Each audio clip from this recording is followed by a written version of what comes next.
Juan capítulo 8. Esta noche quiero traer un mensaje doctrinal y el tema en esta noche es maldiciones generacionales. Y este tema es de vital importancia porque ha causado mucha inseguridad, mucha vacilación, mucha incertidumbre en la vida de muchos cristianos en su relación con Dios. Y una de las cosas que uno tiene que tener muy en claro cuando una doctrina surge o cuando uno quiere practicar una doctrina, si no te trae paz, no te edifica y no te bendice, rechazala en el nombre de Jesús. Y si realmente la doctrina te edifica, te fortalece, te consuela, es porque es de Dios. Pero últimamente han aparecido estas cosas que quiero tocarlas con ustedes por la palabra del Señor para que nosotros podamos ver los textos que realmente nos indica la palabra de Dios para rechazar, desechar lo que no es de Dios y tomar lo que es de Cristo, para que nosotros podamos, como hoy cantamos, ser libres de verdad. Vamos a leer Juan capítulo 8, verso 36, que dice lo siguiente: Así que si el Hijo os libertare, seréis medianamente libres. ¿Dice así el texto? Así que si el Hijo libertare, seréis medianamente libre. ¿No dice así? ¿Qué dice su Biblia? Seréis verdaderamente libres. ¿Cuántos son libres en Cristo Jesús? Amén. Gloria al Señor. Note que este texto no dice que el Hijo de Dios nos hará medianamente libre. Y justamente de eso se trata esta doctrina que yo voy a tratar de enseñar en esta noche en el nombre del Señor. ¿Qué dice esta doctrina? Que si uno recibe a Cristo, ¿cuántos recibieron a Cristo? Y nació de nuevo en Cristo Jesús, pero asimismo no está tan completo el asunto. Es como que te falta algo. A pesar de que recibiste a Cristo, a pesar de que naciste de nuevo, no está muy completito el asunto.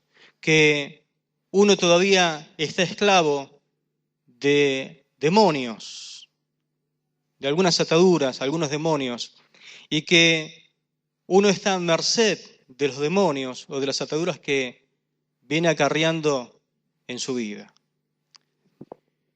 Así que si el Hijo os libertare, seréis medianamente libres. Eso es lo que trata de infundir justamente esta doctrina. ¿Libres de qué somos? El texto es bien claro. Nosotros somos libres del pecado y también somos libres de las maldiciones. Jesús nos hizo verdaderamente libres. Amén. Gloria al Señor. Pero esta doctrina relativamente es nueva. Si uno examina la palabra del Señor y lee un poco de historia, se va a dar cuenta que esta doctrina tiene pocos años en uso.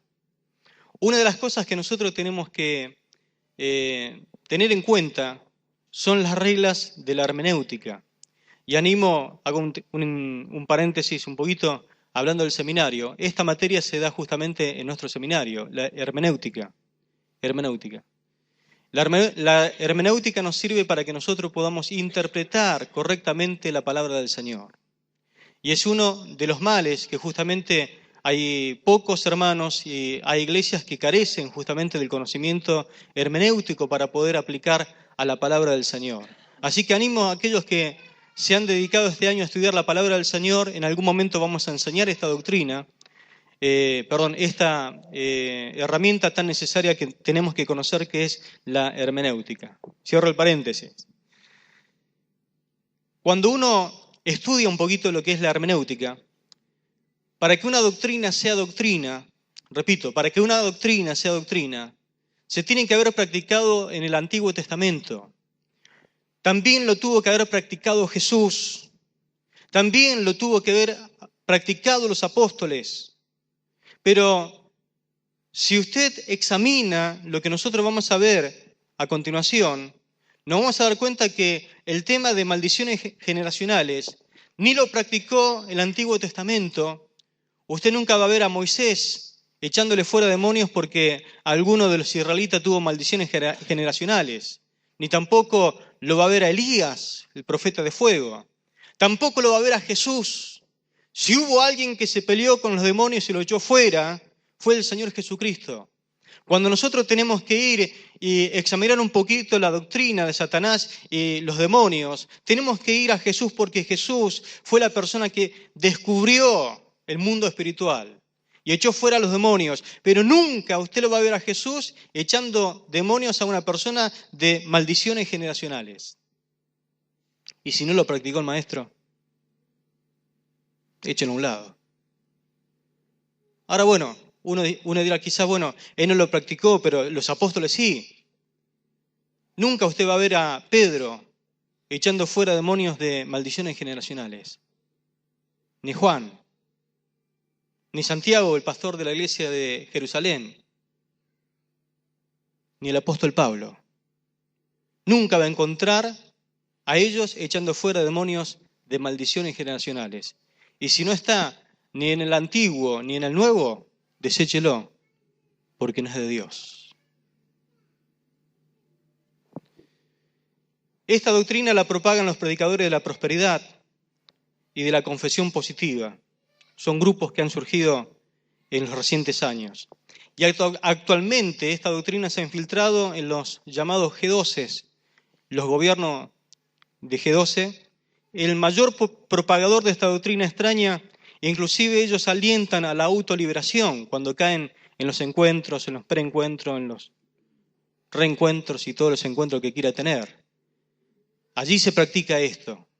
Y muchos salen de esos lugares y salen bastante mal. Pero inclusive en la Biblia usted nunca va a encontrar la autoliberación.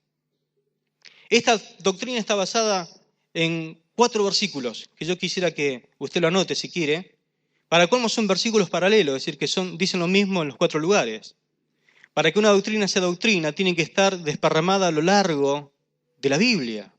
Pero aquí encontramos un versículo y los restantes 3 son paralelos de estos versículos, es decir, que dicen exactamente lo mismo. ¿Qué dice? Esta doctrina está basada en Éxodo capítulo 20, versículos 5 y 6. Éxodo capítulo 20, versos 5 y 6. El segundo está en Éxodo 34, 7. Repito, Éxodo 34, 7. El otro está en Números 14, 18. Números 14, verso 18. Y el favorito de ellos es Deuteronomio capítulo 5, verso 9. Deuteronomio 5, 9. En Éxodo 20, justamente dice la palabra, versículos 5 y 6, lo siguiente. No te inclinarás a ellas, ni la honrarás, porque yo soy Jehová tu Dios, fuerte, celoso, que visito la maldad de los padres sobre los hijos, hasta la 3ª y 4ª generación de los que me aborrecen, y hago misericordia a millares, a los que me aman y guardan mis mandamientos. Casi en todos los versículos dice lo mismo. Le leo el de Deuteronomio, capítulo 5, verso 9, dice lo siguiente, no te inclinarás a ellas, ni les servirás, porque yo soy Jehová tu Dios, fuerte, celoso, que visito la maldad de los padres sobre los hijos hasta la 3ª y 4ª generación de los que me aborrecen. Amén. Se ve que en este versículo, a simple vista, pareciera que aquí encontramos justamente lo que ellos tratan de decirnos y meternos en el corazón, que Dios visita la maldad de los padres sobre los hijos hasta la 3ª y 4ª generación de los que me aborrecen. De ahí sale la doctrina esta de maldiciones generacionales. Esto supone lo siguiente, según ellos.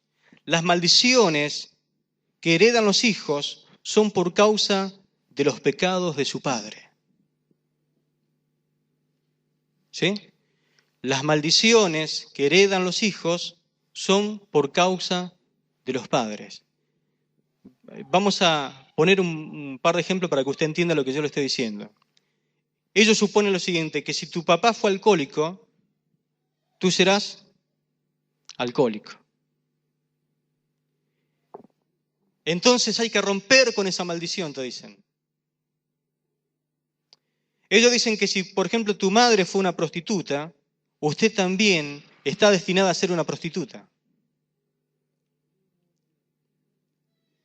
Por lo tanto, hay que romper con esa maldición. ¿Se da cuenta? Es como que uno entra en un mundo de temor, un mundo de miedo en la relación con Dios. Porque ¿quién no tuvo un padre alcohólico? ¿O quién no tuvo un padre con alguna debilidad en particular? Según esta doctrina, escuche, un violador, ¿qué va a engendrar? Un violador. ¿Pero es tan así? ¿No habrá alguien acá en esta noche que haya tenido un padre alcohólico que usted no es alcohólico? O quizás un padre violador y usted no es un violador. Según esta doctrina, entonces, un pobre engendra ¿a quién? A otro pobre. Pero usted sabe que la realidad de las cosas no son así. Según esta doctrina, entonces, la persona que tiene ese mal, que sabe que tiene un padre así, y que por ahí examina un poquito y dice, pero también mi abuelo fue así, y sigue examinando un poquito más para atrás y dice, pero el bisabuelo también fue así. Y comienza a atar cabos y dice, bueno, hay que someter a esta persona a un rompimiento de maldiciones generacionales. ¿Lo vio a Jesús alguna vez haciendo eso? ¿Lo vio a Pablo, a Pedro?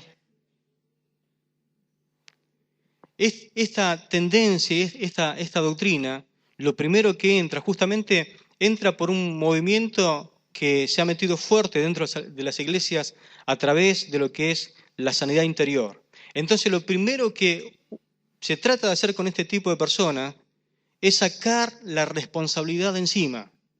Es decir, que si vos sos una persona que te gusta tomar, y bueno, llamémote ebrio, algunos dirán borracho, como mejor te guste el título, y estás luchando con estas cosas, y entonces venís y comentás el problema, y tu pastor cree en esto, y te va a decir, mira, vos tenés que entrar en un rompimiento de maldiciones. ¿Tu papá tomó?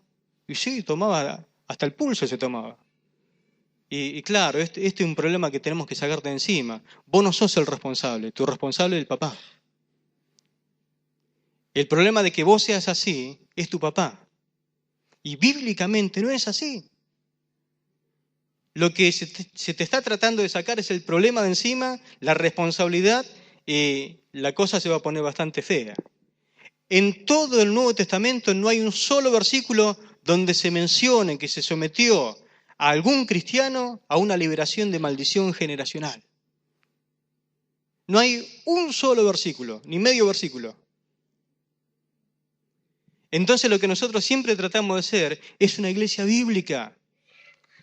Lo que a nosotros nos rige, lo que moldea nuestra forma de ser y aún nuestra forma de creer y de movernos dentro de lo que es la iglesia, es la palabra de Dios.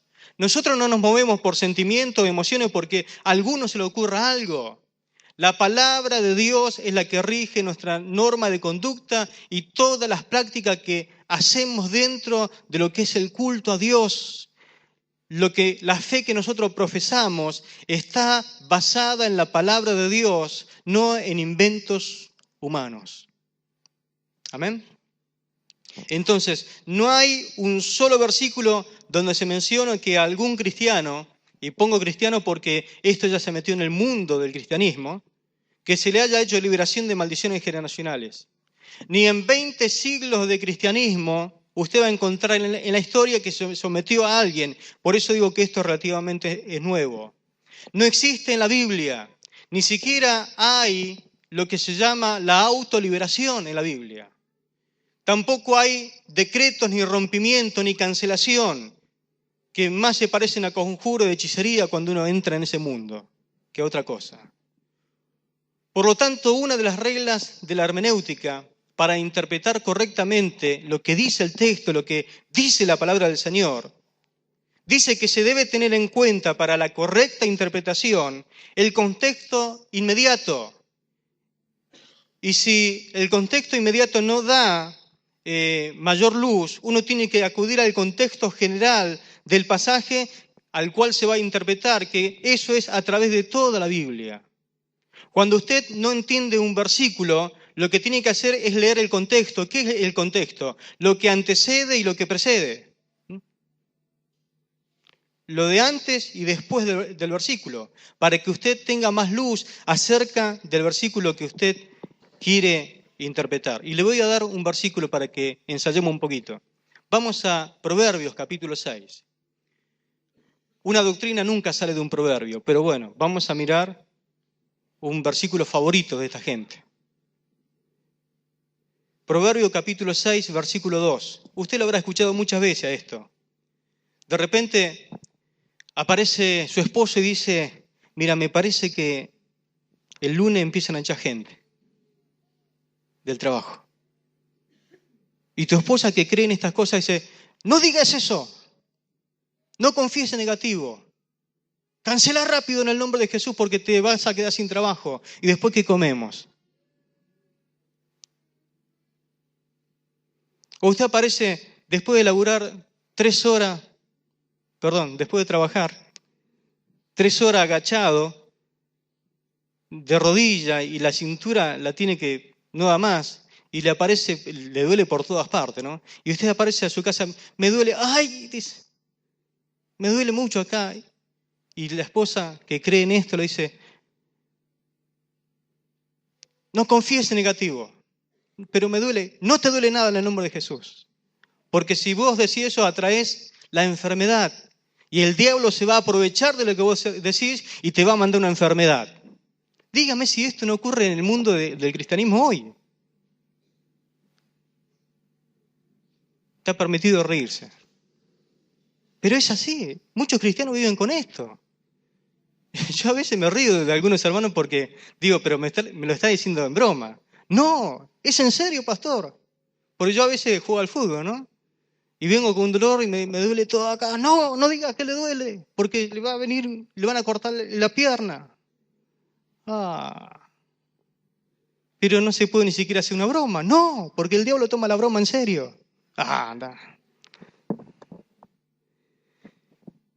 ¿De qué versículo se agarra esta gente? Capítulo 6, verso 2. Dice, te has enlazado con las palabras de tu boca. Ahí está, ¿ve? Te has enlazado con las palabras de tu boca y has quedado preso en los dichos de tus labios. Ahí está, pastor, la base bíblica para lo que creo. De ese versículo se agarran para decir que uno no puede decir algo porque queda enlazado con las palabras de la boca. Y entonces lo que uno dice y lo que confiesa, eso le viene. Por lo tanto, usted ni siquiera puede hacer una broma con relación a que le duele algo o que le va a pasar, porque queda enlazado con ese versículo y el diablo se aprovecha.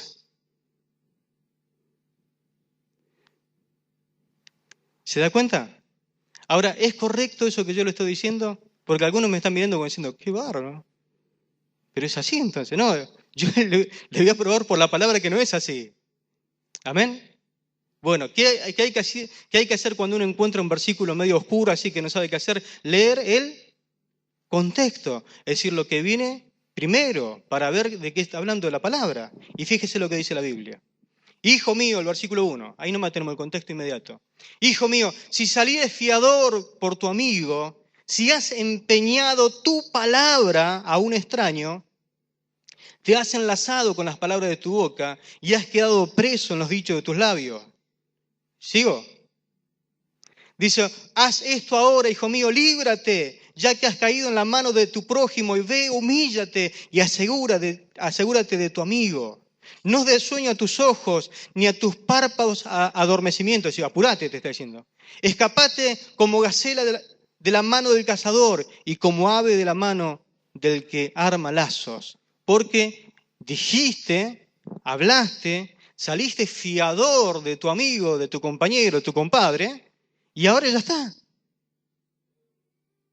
Saliste de garantía. De eso se trata el versículo.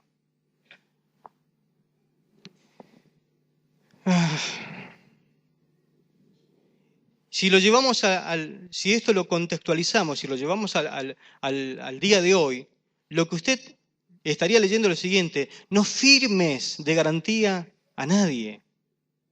Pero ¿qué pasa? Que en la antigüedad uno no firmaba nada, sino que la mayor garantía era de palabra, era con la boca.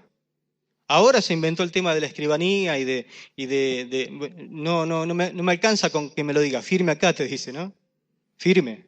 Bueno, de eso se trata la palabra del Señor, pero fíjense, cuando uno toma un texto fuera de contexto, es un pretexto. Cuando uno toma un texto fuera de contexto, es un pretexto para hacerle decir a la Biblia lo que yo quiero decirle. Así que no viva con temor. El cristianismo no es para vivir con temor ni con miedo. Amén.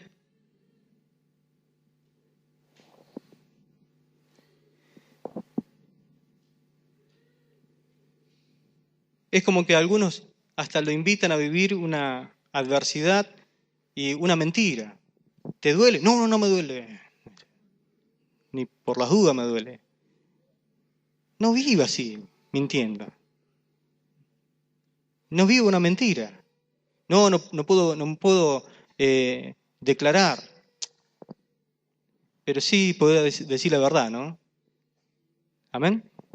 Si vamos a Éxodo capítulo 20, versículos 5 y 6, dice: no te inclinarás a ellas, ni la honrarás, porque yo soy Jehová tu Dios, fuerte, celoso, que visito la maldad de los padres sobre los hijos, hasta la tercera y cuarta generación de los que me aborrecen. Y añade el versículo: y hago misericordia a millares, a los que me aman y guardan mis mandamientos. Amén. Ahora vamos a examinar estos dos versículos, pero sin su contexto. Así todavía no usamos el contexto. Vamos a hacer algunas preguntitas a este texto sin hablar del contexto, porque en el contexto inmediato y en el contexto general vamos a encontrar un montón de cosas que realmente nos van a traer luz, pero examinando solamente y haciendo unas preguntitas a este texto, nos vamos a dar cuenta de algunas cositas. Por ejemplo, las maldiciones están sobre aquellos que odian a Dios. Te hago una pregunta. ¿Usted odia a Dios? Porque acá, ¿qué dice? ¿Qué dice la palabra? Que visita la maldad de los padres sobre los hijos hasta la tercera y cuarta generación de los que me aborrecen. Pregunto, ¿usted aborrece a Dios? Bueno, entonces no hay maldición para usted. Se acabó el drama. Si usted ama a Dios, con una sola preguntita, ¿no? Un jazz de izquierda, a la mandíbula le pegamos a esta doctrina.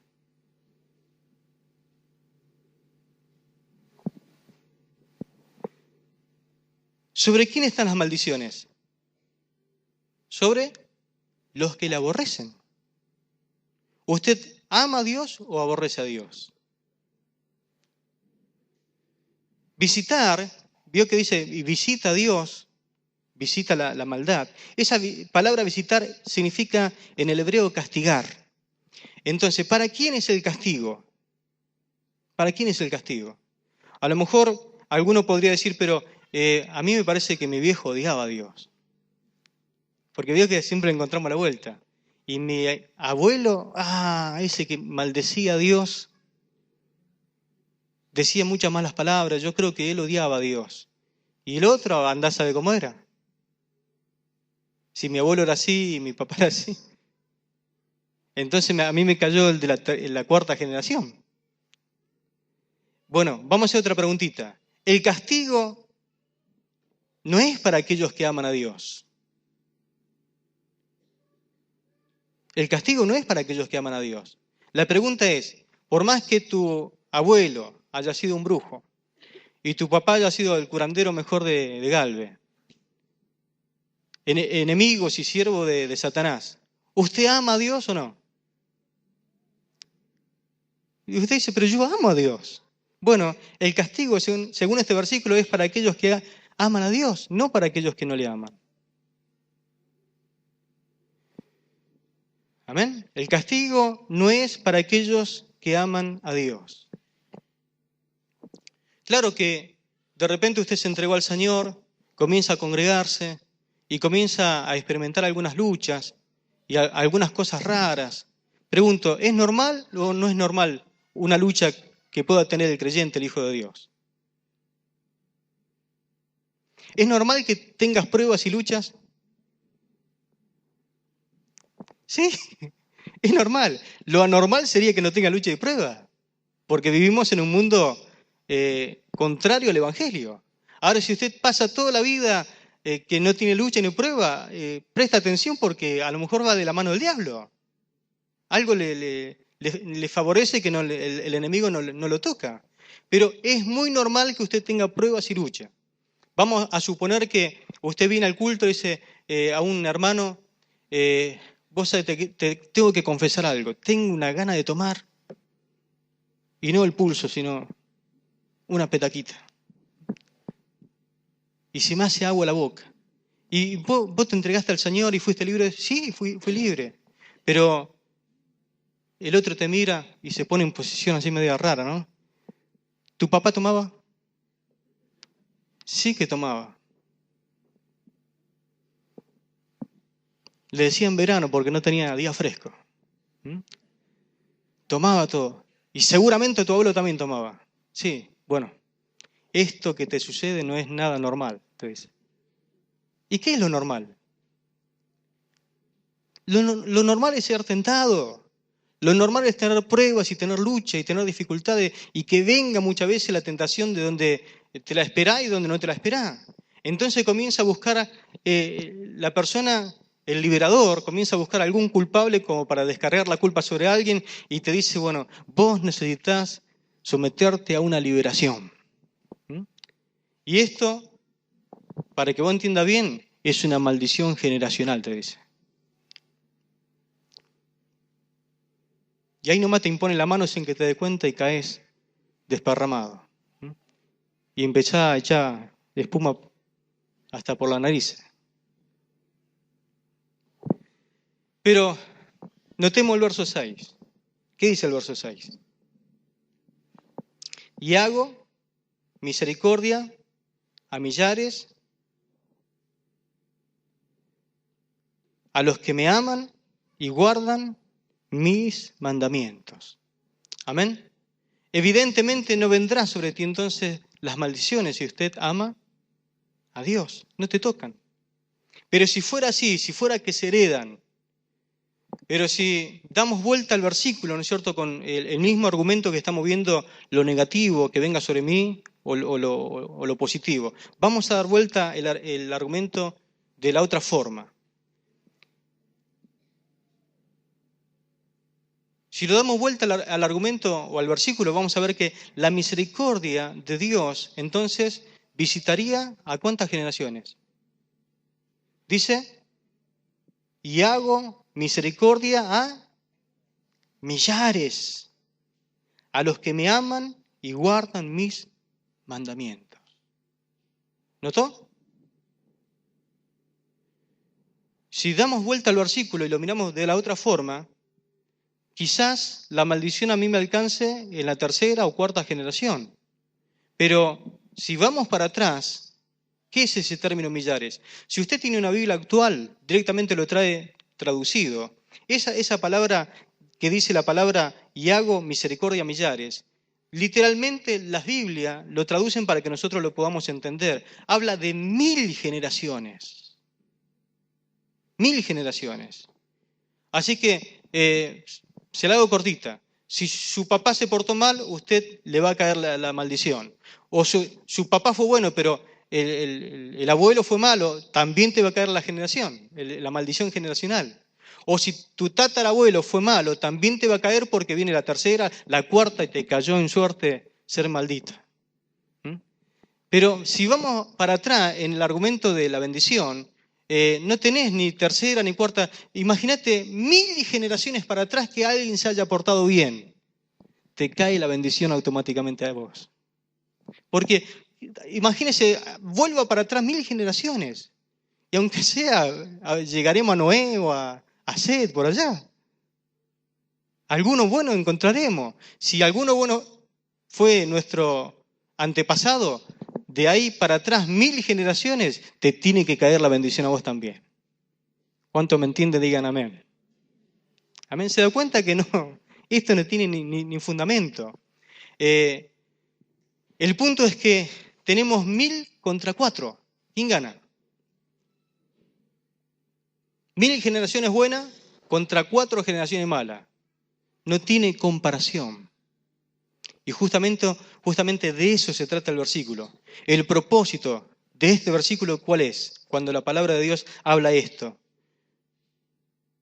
Justamente lo que trata Dios de decir es lo siguiente. Él quiere mostrar que la misericordia de Dios es más grande que el querer hacer juicio contra el pecador. De eso se trata nada más. Mostrar la misericordia es mucho más grande que el juicio y el castigo. 1000 contra 4.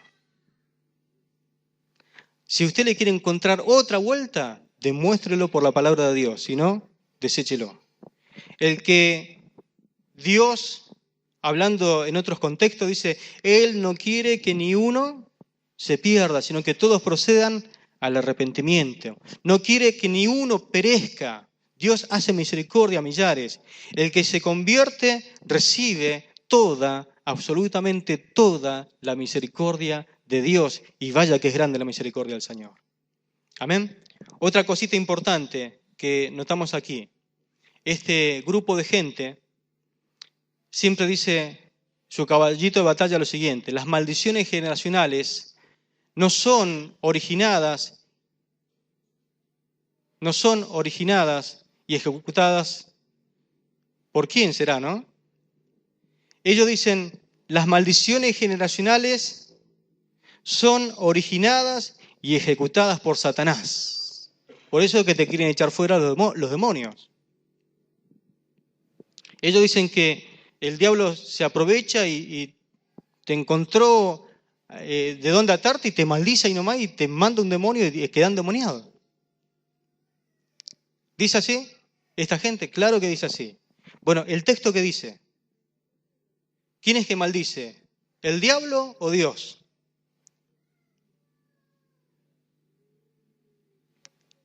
¿Qué dice el texto? ¿Quién visita al pecador? Ah, Dios. Ni se menciona aquí al diablo, ¿no? Bueno, ellos quieren hacerte creer que es el diablo que te maldice. Pero el texto dice que Dios es el que te va a visitar y te va a mandar la maldición. Si le aborreces. Pero si la amás, te manda bendición. Así que el verso dice que Dios es el que maldice y no el diablo. El texto, ¿no? Dios maldice y no hay nadie que pueda quitar la maldición, si es el caso de Dios. Porque la Biblia dice que cuando Él cierra, nadie puede abrir. Imagínese usted queriendo romper una maldición que Dios hizo. Y se presenta ante Dios y dice, Señor, te pido que le quites la maldición a este que vos maldijiste. Y Dios te va a decir, ¿y vos quién sos? ¿Por qué me pedí esto? Yo cuando cierro, nadie puede abrir. Y cuando yo abro, nadie puede cerrar. ¿No apareció en el Antiguo Testamento un personaje diciendo, te voy a pagar algo como para que me maldigas a Israel? ¿Se acuerda del pasaje ese? Entonces le dio un par de dólares, vino, cuando quiso maldecir, es cierto que son benditos. ¿Cómo voy a maldecir a alguien que Dios ha bendecido? Y le buscó la vuelta para sacarle más plata. No puedo. Cuando Dios bendice a alguien, nadie puede maldecir. Y si te doy unos pesitos más y haces una oración más poderosa, y le sacó plata de vuelta. Y fue y encaró y dijo, no, no puedo, no puedo. Cuando Dios bendice, nadie puede maldecir. Y cuando Él maldice, nadie puede bendecir. Es un principio de Dios, ¿no? Entonces, Dios maldice y no hay nadie que pueda quitar esa maldición, excepto que uno se arrepienta de todos sus pecados. Y se convierta, y entonces estamos salvos y estamos libres de toda maldición. ¿Cuánto dicen amén? Las maldiciones no son más poderosas cuando nosotros estamos en Cristo Jesús. Así que esté contento en esta noche en el nombre del Señor. Amén. Pero lo quiero llevar un poquito más adelante, mirando el contexto general. Si uno mira el contexto, sale de estos versículos y mira el contexto general, la Biblia, ella contradice que los hijos estén destinados a pagar el pecado de los padres. Y lo mismo a la inversa. Si los padres se portan bien, tampoco sugiere que sus hijos por esto le irán bien. Porque tenemos que ver a ambos lados. Porque algunos dicen, bueno, porque te portaste mal, tus hijos van a salir todo malo. Hasta la tercera y cuarta generación. Pero si te portás bien, todos tus hijos van a ser bendecidos. Hasta la tercera, cuarta generación también. Miremoslos en ambos sentidos, ¿no? Y quiero que vayamos a 1 de Samuel, capítulo 12. 1 de Samuel, el capítulo 12.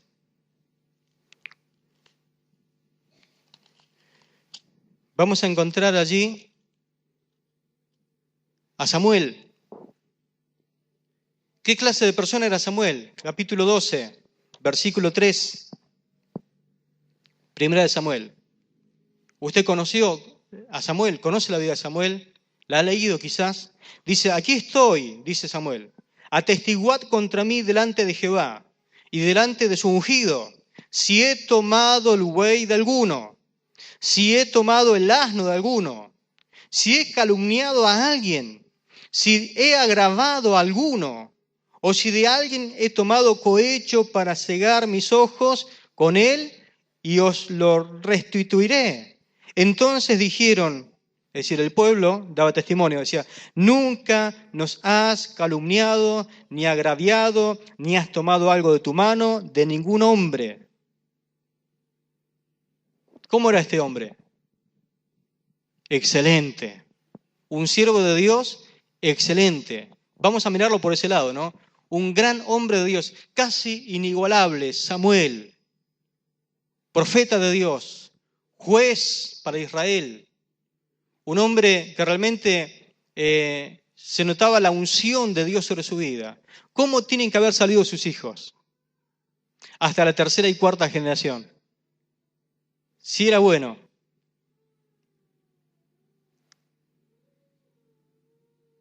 Mejor que Samuel.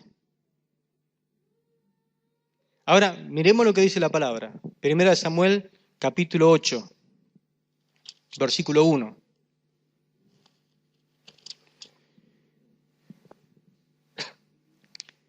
Y aconteció que habiendo Samuel envejecido, puso a sus 2 hijos por jueces sobre Israel. Y el nombre de su hijo primogénito era Joel. Y el nombre del segundo, Abías.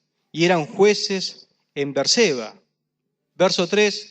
Subrayelo, dice, pero no anduvieron los hijos por los caminos de su padre. Antes se volvieron tras la avaricia, dejándose sobornar y pervirtiendo el derecho. Entonces, ¿funciona o no funciona el tema de las generaciones? Vamos a llamarle las bendiciones generacionales.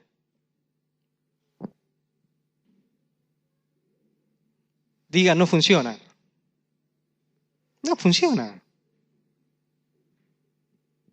Es decir, la Biblia nunca asegura de que si vos te portás bien y sos un buen padre y sos un excelente hombre de Dios, de que tus hijos hagan lo mismo. ¿Por qué? Porque hay responsabilidad propia por su conducta delante de Dios. Cada hombre y cada mujer elige el camino que quiere seguir. Amén. La Biblia nunca te saca la responsabilidad de encima de los actos y las decisiones que tomás, vas a tener que dar cuenta. aunque tu papá o los antepasados hayan sido grandes hombres de Dios. Vamos a 2 de Reyes capítulo 18. Estamos viendo el contexto general. 2 de Reyes capítulo 18. Verso 3. Dice lo siguiente. Acá tenemos otro gran hombre de Dios. 2 de Reyes capítulo 18, verso 3 dice: hizo lo recto ante los ojos de Jehová, conforme a todas las cosas que había hecho David su padre, su antepasado. Él quitó los lugares altos y quebró las imágenes y cortó los símbolos de acera e hizo pedazo la serpiente de bronce que había hecho Moisés, porque hasta entonces le quemaban incienso los hijos de Israel y lo llamó Nehustán.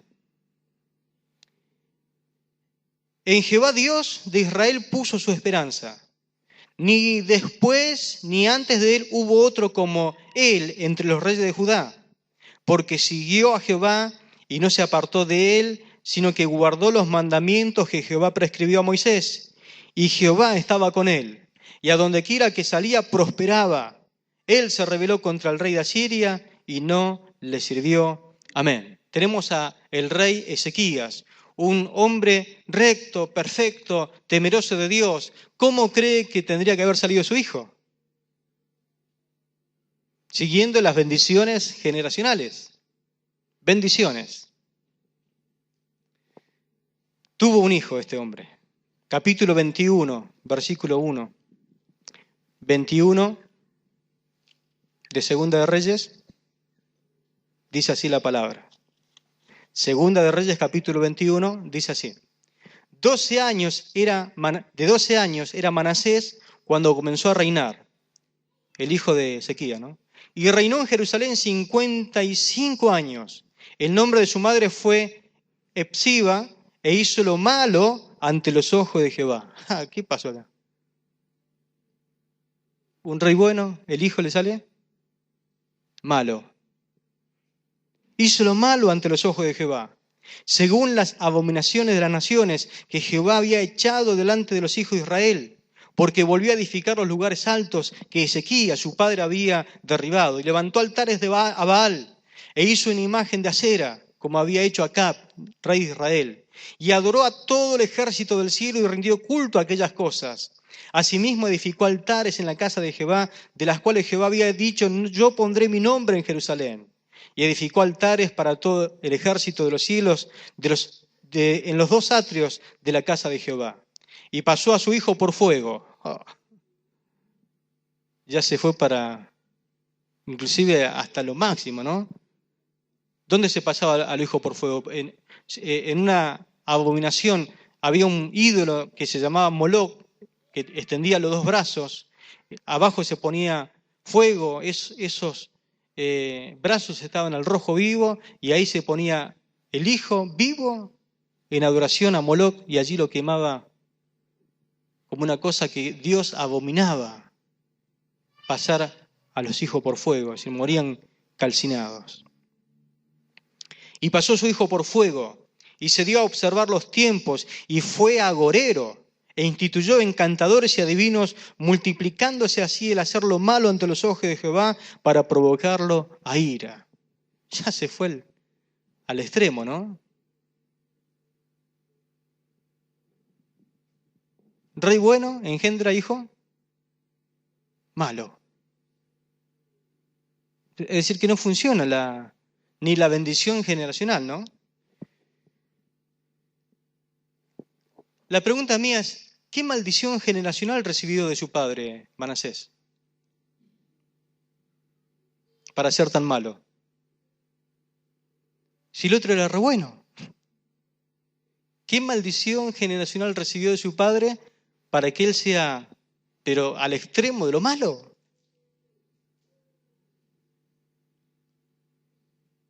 Dice que el otro era bueno, que adoraba a Dios, que derribó todos los altares. Este edificó todo lo que su padre derribó. Pero ¿qué malo tenía Ezequías? Absolutamente nada. Pero Manasés decidió porque él quiso, hizo lo malo. Hay responsabilidad propia. Él eligió pecar delante de Dios. ¿Por qué entonces la misericordia de Dios no funcionó automáticamente? Eso que dijimos que había 1000 generaciones por delante si uno es bueno, ¿no? Vamos a Segunda de Reyes 21, verso 18. Segunda de Reyes, capítulo 21, versículo 18. Y durmió Manasés. Ese dormir significa que murió, ¿no? Murió con sus padres y fue sepultado en el huerto de su casa, en el huerto de Usa, y reinó en su lugar Amón, su hijo.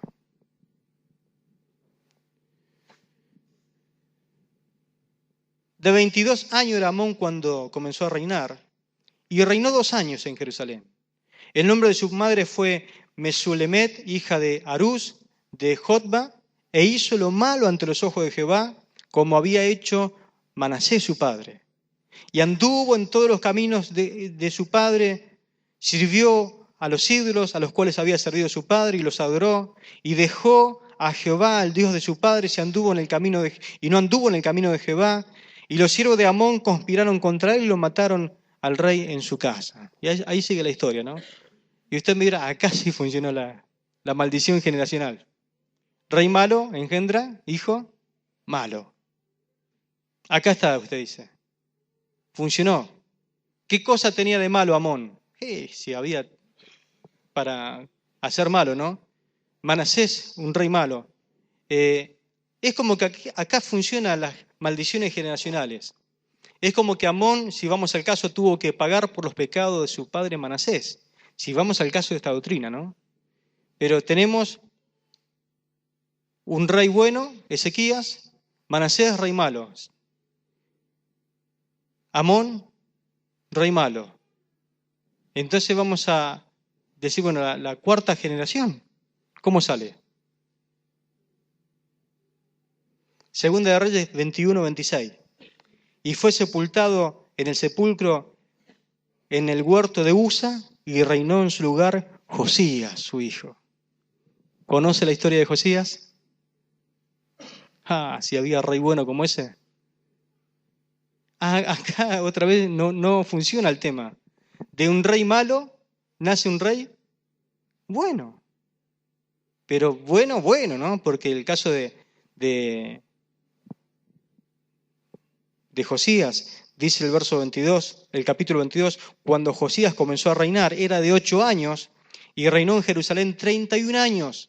El nombre de su madre fue Gerida, hija de Adaía, de Boscat, e hizo lo recto ante los ojos de Jehová, y anduvo en todo el camino de David, su padre, sin apartarse a derecha ni a izquierda. Dice el capítulo 23, verso 25, 23-25, dice la palabra así. No hubo otro rey antes de él que se convirtiese a Jehová de todo su corazón, de toda su alma y de toda su fuerza, conforme a toda la ley de Moisés, ni después de él nació otro igual. Acá está el secreto, mi hermano. No hubo otro rey antes de él que se convirtiese a Jehová. Cuando uno se convierte a Jehová, no hay maldición que le pueda caer. Amén. Ni aunque tu pasado haya sido lo que haya sido. Dios, cuando te convertís a Él, Él lleva el pecado y la maldición sobre tu vida y la hace añicos en el nombre de Jesús. Amén.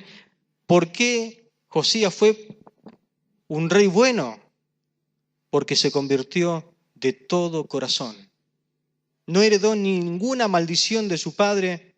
Acá no hubo maldición generacional. Note que cuando se convirtió se acabó todo. Cuando te conviertes no hay maldición sobre tu vida. Cuando usted está invocando el nombre del Señor, invoca el nombre de Jesús, no hay pecado ni maldición que pueda venir sobre tu vida. Dios seguramente te libra de todas estas cosas. Este tendría que ser maldito según la doctrina que venimos examinando, ¿no? Según esta doctrina. Pero, ¿por qué no heredó las maldiciones? Simplemente porque no existe ese tema de maldición generacional. Lo que el Señor trata de resaltar en el texto que hemos leído al comienzo que son más grandes las misericordias que las maldiciones y que el juicio. Nada más. Siguiendo con el contexto general, uno entra ya al Nuevo Testamento y vamos a Juan capítulo 9, versículo 1. Juan 9:1.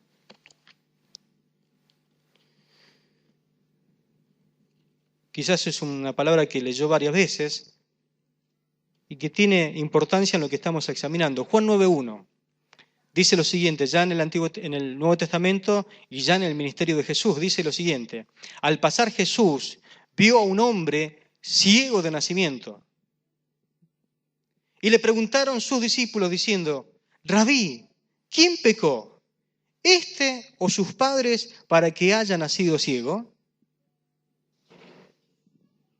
¿Qué dicen ustedes? ¿Quién pecó? ¿Este o sus padres?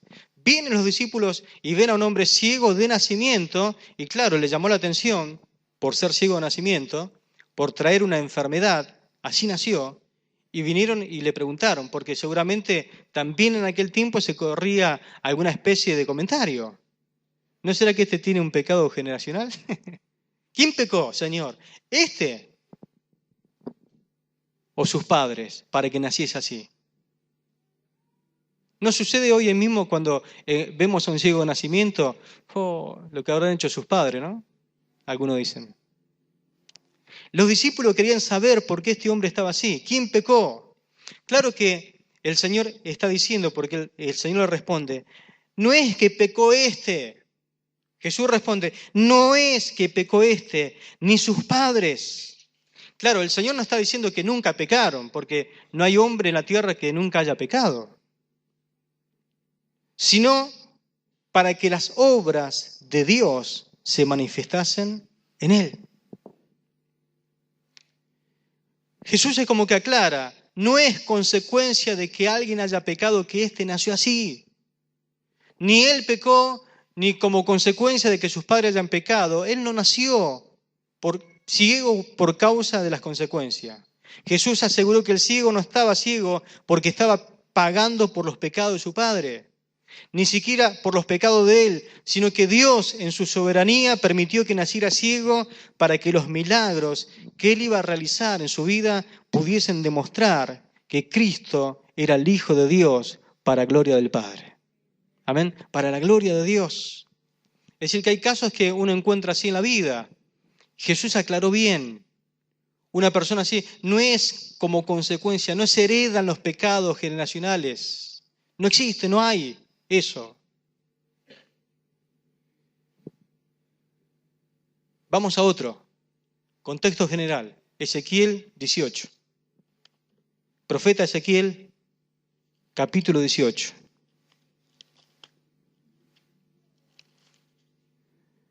Ezequiel capítulo 18, el profeta comienza de parte de Dios con un refrán que se decía en aquel tiempo. Note lo que dice la palabra. Vino a mí palabra de Jehová diciendo, ¿qué pensáis vosotros lo que usáis este refrán sobre la tierra de Israel? Que dice, los padres comieron las uvas agrias y los dientes de los hijos tienen la dentera. ¿Entiende esto? Es como si usted se toma el mate caliente que está hirviendo y a su hijo se le cae el paladar.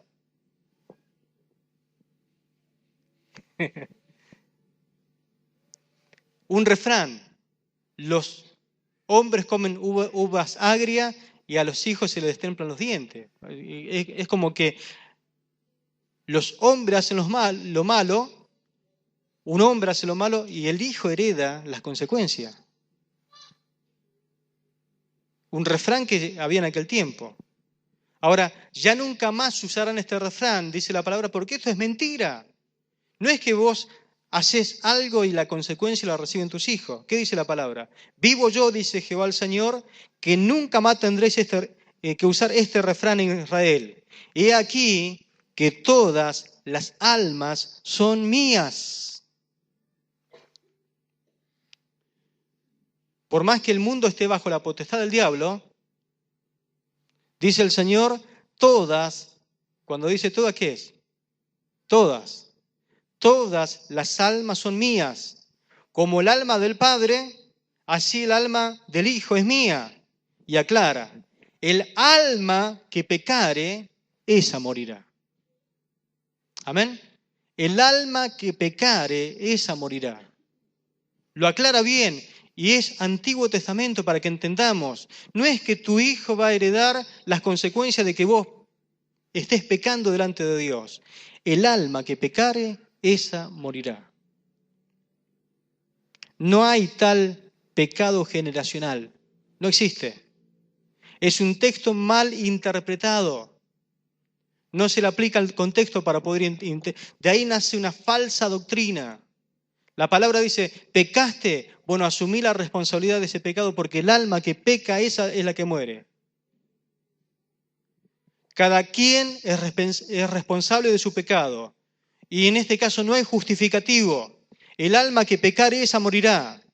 Y encima no podemos excusarnos de nadie. Porque alguno dice, bueno, yo pequé porque mi papá vi que hacía tal cosa. Bueno, no importa. Vos sos responsable delante de Dios. Ay, ¿y por qué nace el papá que era borracho, su hijo le sale borracho? Y por la conducta que aprendió. Es decir, por la concupiscencia, por la vieja naturaleza, porque algo te tira hacia el pecado, siempre te tira hacia el pecado. No podemos escudarnos detrás de nadie. Es tu decisión pecar. Y le pongo un ejemplo ya que viene, vamos al caso. Mi papá siempre tomó y siempre lo conocí más borracho que fresco. Pero ¿qué pasa? Cuando yo vi ese estilo de conducta, dije dentro mío, todavía no tenía a Cristo en el corazón, dije, no quiero tener esa clase de conducta. Y decidí no tomar. Porque también uno es libre de decidir. Después, cuando estuve en Cristo Jesús, afirmé nuevamente esa decisión y no tomé, y creo que no voy a tomar. Porque decidí no tomar, decidí no emborracharme. Pero ¿y los pecados generacionales? Me importa que digan lo que quieran. Yo entiendo que soy libre de decidir. Y si el Hijo me libertó, no soy medianamente libre. Soy verdaderamente libre para tomar la decisión que quiera. Amén. Y por más que en algún momento a lo mejor me tiente algo que esté transpirando ahí, digo, no, sí, yo tomé una decisión. Pero hace calor y estaría lindo para tomarse, qué sé yo, una cervecita, ¿no? Yo la verdad que tomé la decisión de no tomar. Usted no me va a encontrar aliento a alcohol en la boca. Sería algo para mí terrible. Entonces tomé esa decisión. Soy libre de tomar la decisión que quiera. Por más que mi viejo haya tomado y por más que el padrastro de él haya tomado, porque recuerdo que siempre él contaba esas cosas, yo digo, yo no tomo. Y una vuelta me tentó. Me dice, mira, tomate esto gringo que se tomaba. Me trajo justo en... Y yo me había bautizado el día anterior. Y tomó un cabernet, no sé lo que era que trajo, dice, me sirvió y me tomó. Tomá, dice, dale gringo, hacete hombre. Yo le digo, mira papi, ayer me bauticé y tomé la decisión de serle fiel al Señor hasta la muerte. Ah, vos estás más loco que tu hermano, me dijo. Y se fue. Pero yo la verdad que uno en Cristo tiene la decisión que quiere.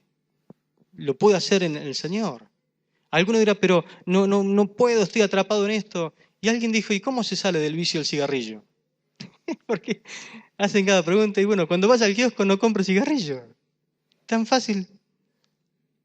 No, pero, y no compré, hermano, ni pidá. ¿Sabes cómo se te va?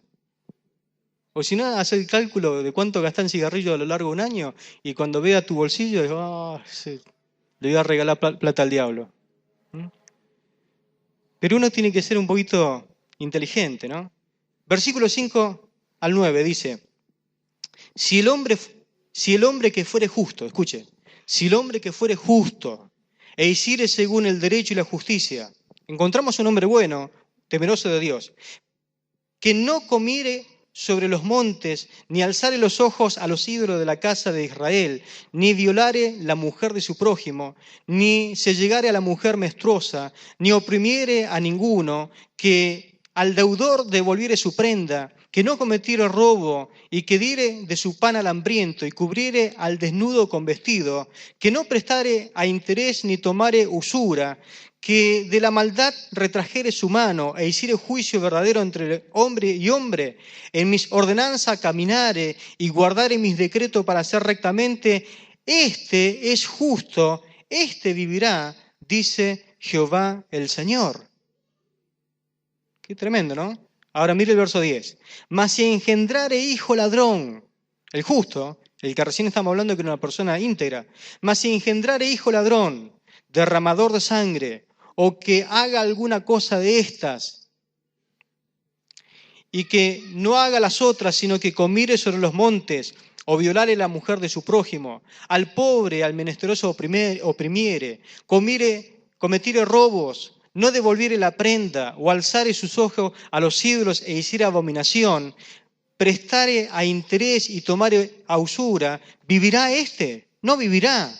Todas estas cosas abominaciones hizo, de cierto morirá, su sangre será sobre él.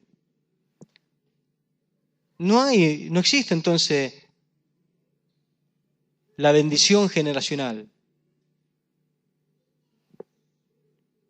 14 dice, pero si éste engendrare hijo, al cual viere todos los pecados que su padre hizo, y viéndolo no hiciere según ellos, no comiere sobre los montes, ni alzare sus ojos a los ídolos de la casa de Israel, la mujer de su prójimo no violare, ni oprimiere a nadie, la prenda no retuviere, ni cometiere robos, al hombre hambriento diere su pan y cubriere con vestido al desnudo, apartare de su mano al pobre, interés y usura no recibiere, guardare mis decretos y anduviere en mis ordenanzas, éste no morirá por la maldad de su padre, de cierto vivirá. ¿Cuánto dan gloria a Dios? ¿Se da cuenta? No existe la maldición generacional ni la bendición generacional. Sí existe ser responsable delante de Dios de la decisión que nosotros tomamos. Amén. Gloria al Señor. Y vamos al último golpe de gracia a esta doctrina. Gálatas 3:13. Creo que usted la conoce bien. Gálatas 3:13.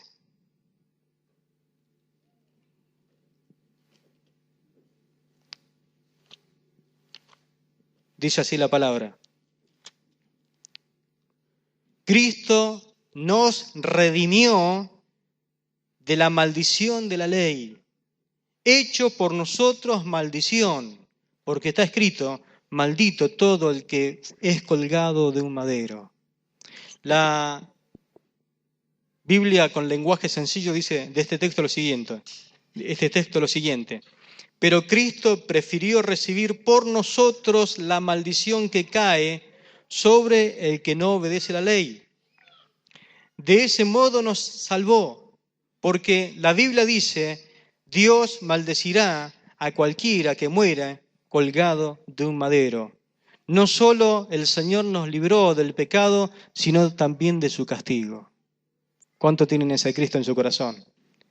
Dice que Él anuló el acta de decretos que no era contraria, la canceló. ¿Vio que algunos oran, cancelo? Cancelo toda obra del diablo. ¿Qué va a cancelar si el que canceló fue el Señor? Por eso fijémonos la oración que hacemos. Fíjese la oración que hace también su pastor.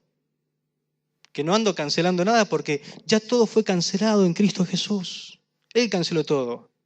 Ahora, si por ahí yo digo, y me la creo, yo tengo el poder de cancelar. No, el que canceló todo fue el Señor. No agarre las cosas de arriba. Dice Colosenses 2:14, Él anuló el acta de los decretos que nos era contrario, dice la palabra, ¿no?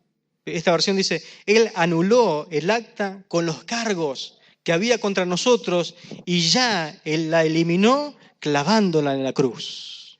Gloria a Dios.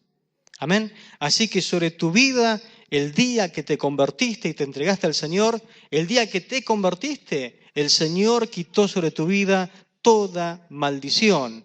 Y es lo que dice la palabra del Señor. Amén. No solo te libra del pecado, sino del castigo. Él canceló todo. Él ya eliminó todo. Estás para conducirte en plena comunión con Dios. Termino con esto. Disfrutá la comunión con Dios. No vivas en temor ni en miedo, creyendo que algunas cosas vas a heredar o en algún momento te va a agarrar la chiripiorca y vas a comenzar a ser como tu papá o tu antepasado. No. Cristo te hizo libre. ¿Cuántos dicen amén? Dice la palabra 2 Corintios 5:17 que de modo que si alguno está en Cristo, nueva criatura es. Las cosas viejas pasaron y aquí el Señor las hace todas nuevas para tu vida. Amén. Si Cristo te liberó en la cruz, no permitas que nadie vuelva a esclavizarte. Amén. Gloria al Señor. ¿Qué les parece si oramos al Señor?